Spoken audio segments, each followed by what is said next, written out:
Greetings, Commanders, and welcome to Solaris. Solaris is a game based on diplomacy, strategy, and intrigue. For those of you that are coming from Starborn, it is a lot like Starborn, except for without a lot of the mechanics and just kind of that overall diplomacy vibe to it. That is a very strong element in this game, and I just want to lead with that. Anyone coming into this game that doesn't plan on talking to other people and interacting with other people, this really isn't going to be your go-to game. It's quite the slow game, just like Starborn, where it's going to take several weeks to finish a game.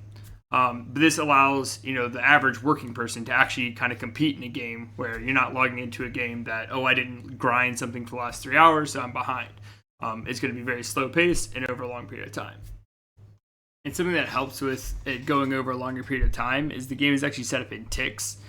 In general, these are about an hour, but they can be set just by the game mode, whatever it ends up being.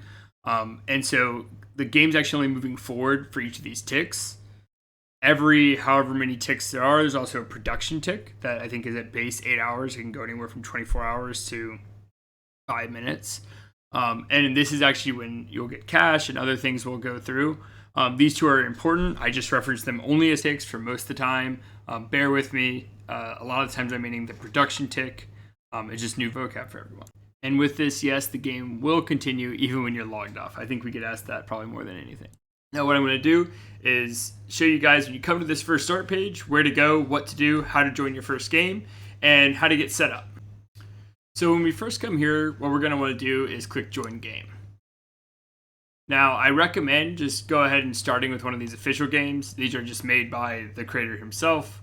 They're just very recommended settings. If you go to any of these user-created games, you'll look and you can actually see there's all kinds of different modes, the amount of stars you'll need for victory, etc., etc. All kinds of special settings that are completely up for the user to be able to do whatever he wants and create these really cool special games.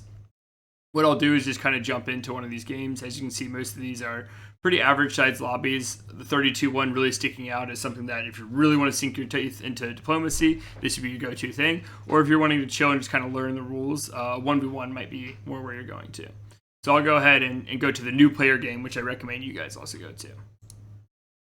When you go here, you'll see the rules. If you're wanting to learn them, go ahead and you can skim over them. But the idea is, as Conquest, you're just going to need 66% of all stars to win, and there'll be 4 players.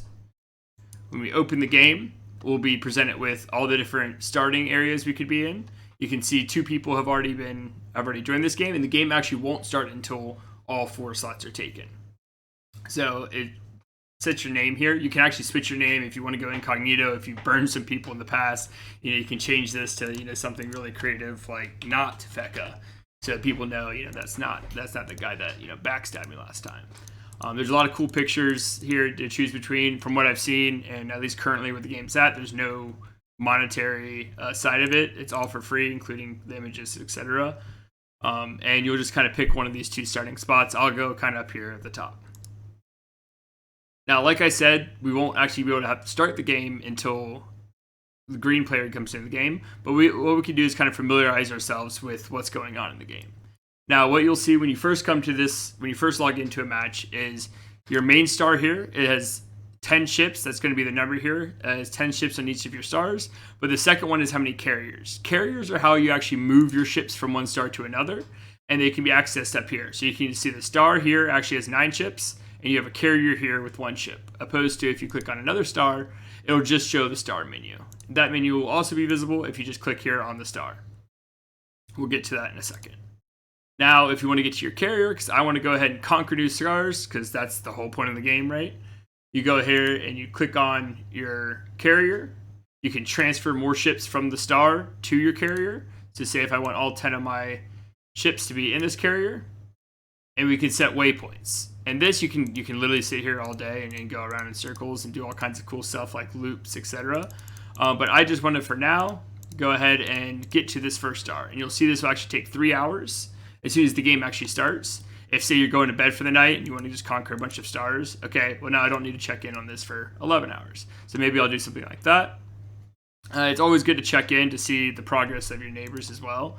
But at least it's a nice, thing to have. You don't need to log on in 3 hours and make sure you move it again. Now, if you wanted to build carriers in these other stars, because of course you want to capture more stars up here, this would be the button for buying a new carrier.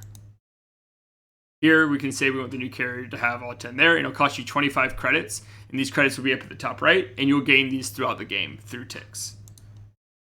Yes, I would like to build a carrier. We now have our carrier, and we can do the same thing up here. We don't quite have the range to move, so what we want to do is, in a lot of these cases, we're going to view our technology trees. Just like a lot of games like this, there's going to be research on some level, and you're going to have all these different tech abilities. One of them being your hyperspace range. So this is how, at some point, I'll actually be able to visit these other stars. Other research including scanning. So I'll actually be able to see, right now, I can't see how many ships are on each of these stars. And if you see this little zigzag is how far the movement actually is for your carriers. And then the inside circle is for how far your scanning actually is. So I'm not quite there for movement, and I think the next level should be getting there for scanning. Other research, terraforming makes it so buildings you're going to build on your stars are actually going to be cheaper in the long run. Weapons will make your attack stronger. Combat's quite simple in this game. We'll go over it in more detail later, but for now, it's basically they smash into each other. So 10 ships attacking 10 ships at weapons of 1 will each do 10 damage to the other one.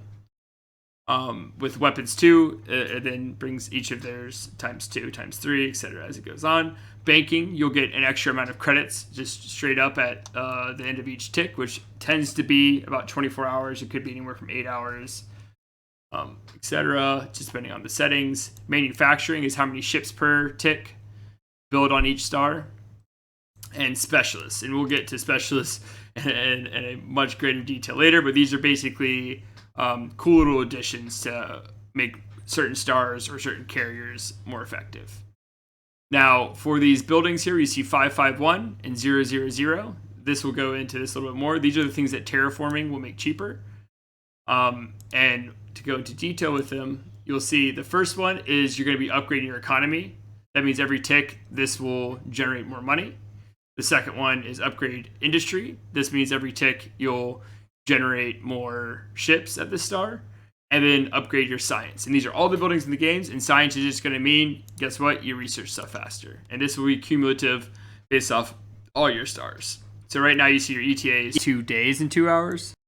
If we were to go here and upgrade your stars research, we should see it's only going to take a day. On this surface level, I want to keep it short and simple. This will be the basis of what you need to get started in Solaris. And I hope to see you guys all out there. Bye.